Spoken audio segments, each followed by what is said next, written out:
Hey everybody, it's Mike. So today we're talking about something that I think we can all relate to, right? And that's that I think in general we all want something more or different out of life. I mean, even when things are going great, we can still look at our lives, and we do typically. We look at them and go, yeah, you know, it'd be nice. And this is especially a problem in the West because realistically we've got a myriad of options and dozens of choices and new things are coming out all the time. But that's not really what I'm talking about. Today I want to talk about things that need to change. Today I specifically want to look at things in your life that might need to actually change. And this can be a lot of things, but there are things in life sometimes, more often than we'd like to admit, that need to change. Whether it's getting healthy, losing weight, exercising more, those types of things, better relationships with our spouses and our children, maybe pursuing a better career, maybe securing just those types of things, right? The big things in life that we want to change. The things that in the past we keep looking back and saying, man, wouldn't that be nice? I wish I would have got in on Bitcoin, don't we all? That's not really one of the things. But so I'm going to give you two tools from the Bible that I think is really going to help us look and make these changes that we want to make in our life. But first, a quick word about time. Now I'm going to make a statement that's not going to sound all too profound or clever or anything, but 6 months from now, it will be 6 months from now. Now I know, you're thinking probably to yourself, Mike, that doesn't make any sense. Obviously in 6 months from now, it's going to be 6 months from now. 6 months from today is going to be September 8th, at least for today, if you were watching this video. So what does that mean? Well, really what that means is that 6 months ago, if we would have put things in play, we could have made some changes. If 6 months ago we had decided that we wanted to be healthier, then chances are we'd be closer to our target. If 6 months ago we decided that we wanted to pursue a better and more stable career, chances are we'd have that job by now. If 6 months ago we decided that we wanted to have better relationships with our spouse or with our child or with our children, then chances are by now we'd have those better relationships. See, time passes whether we like it or not. Time moves forward whether we want it to or not. It's just going to keep moving. Well, you don't really get a choice in that. Time moves. It's like the old song, time keeps slipping away. Right? So time's going to move on. You don't get a choice in that. But what you do get is instead of looking back 6 months ago and saying, hey, wouldn't it have been nice? We can look forward. Now you might wonder, why am I talking about 6 months? What's this magic thing with 6 months? And here it is. Nothing. No, really, there's nothing special about 6 months. I just think 6 months is a little bit more manageable. It's half a year, right? 6 months is just, it's something that we can put our arms around a little bit easier. 6 months is something that we can think about and understand. If you're in business, a lot of times you're thinking well past 6 months. And that's how successful businesses start to operate, is that they look towards the future, right? So 6 months, if we can apply that to our lives, we can start to make changes now that in 6 months we'll see. So the first thing I want to mention, the first tool I want to give you, and I should probably tell you, these are really two pieces of the same tool. But the first one comes from Galatians 6:7, and it says, you reap what you sow. Now, this is something that is typically used in a negative statement, like somebody gets into trouble and then somebody says to them, well, you know, you reap what you sow, right? It's that type of thing. And that's partially true. And sometimes we use it when we're talking about giving inside the church. You reap what you sow, which means you give and you receive. There's this general reciprocal program that happens, a system that happens. And that's partially true as well. But really, the heart of it I want to get to is that you get out what you put in, right? So if you plant a corn kernel in the ground, you're going to grow corn. Right? That's how that happens. You get out what you put in. So like if we look at let's say, for example, weight loss, right? We look at weight loss and you say 6 months from now I want to lose weight. Well, then you need to put in things so that you can get out that goal or that fruit. If we think of the thing we want to do as the fruit, and then we think of the things that we do as planting, then we see we plant certain things to get certain things out. So again, if I want to lose weight, then what do I need to do? I need to do things differently. I need to plant different seeds. If I keep eating Oreos, I love Oreos, then you get an Oreo body. That's just how it works, right? But if I want to lose weight, then I need to change my eating habits. I need to go to the gym. I need to exercise. I need to sleep better. I need to do all these different things in order to get to that fruit.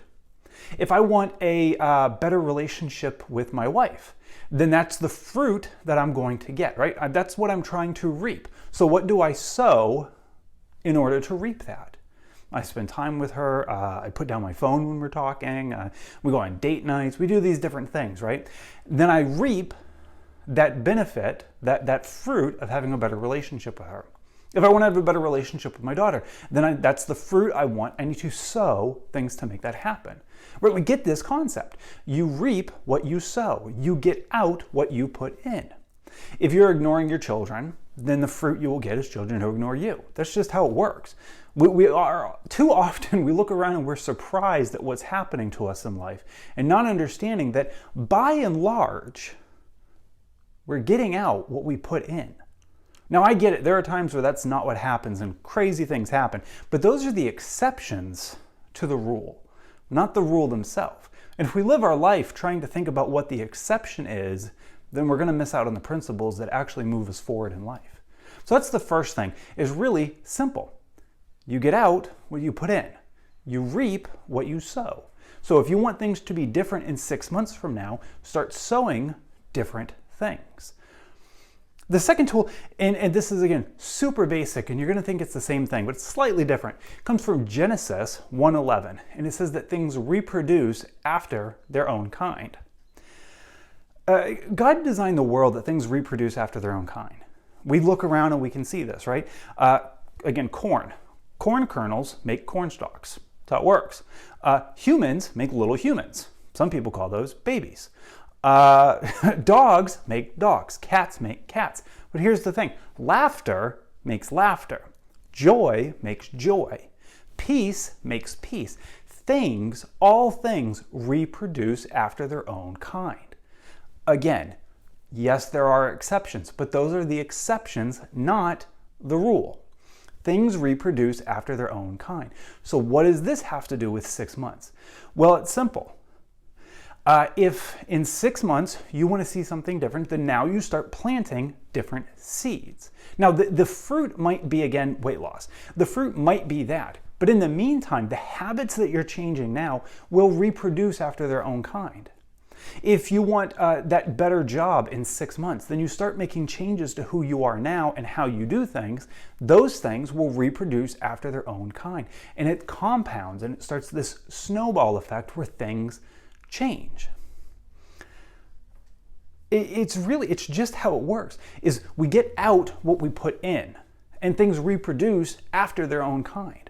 Now, the amazing thing with this is it's really not just about 6 months. We make it 6 months so that it's manageable, but really it has a lifetime and a monumental change that happens. Let's say you never had a good relationship with your parents. What did it do? It reproduced after its own kind. You want to break that cycle. You want to have a good relationship with your kids.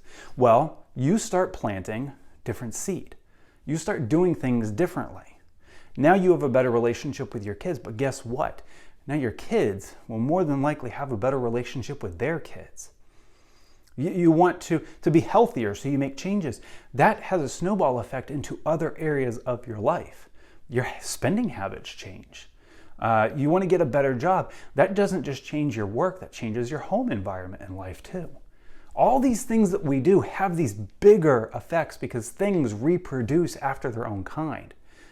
But if we take it and make it 6 months, just 6 months, we can manage that.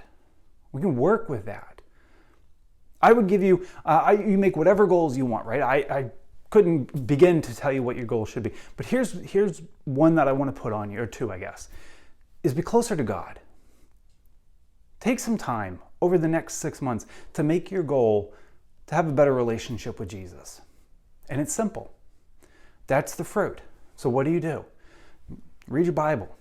I heard a study that said new habits take less than it needs to be less than 2 minutes.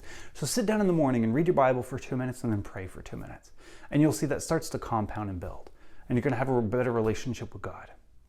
And that's going to snowball, and that's going to change your life, and that's going to change the way you do things. So I just want to encourage you today, go ahead, pick your goal, make your goal for whatever you want in 6 months. Make sure you include growing closer to God in there. But change those little things now. Change what you're putting in so you change what you get out. And watch how things start to reproduce after their own kind. And watch how doing things God's way, because that's what this is. This is doing things God's way. This might sound like just a simple, self-help thing. Thanks, Mike. That was awesome. That's not what it is. This is me trying to help you learn how to do things God's way. And when you start doing that, everything changes. Because we don't get a choice whether time goes by. But we do get to decide what's going to be different in the next 6 months. And what's going to be different for a lifetime after that. It's just a thought.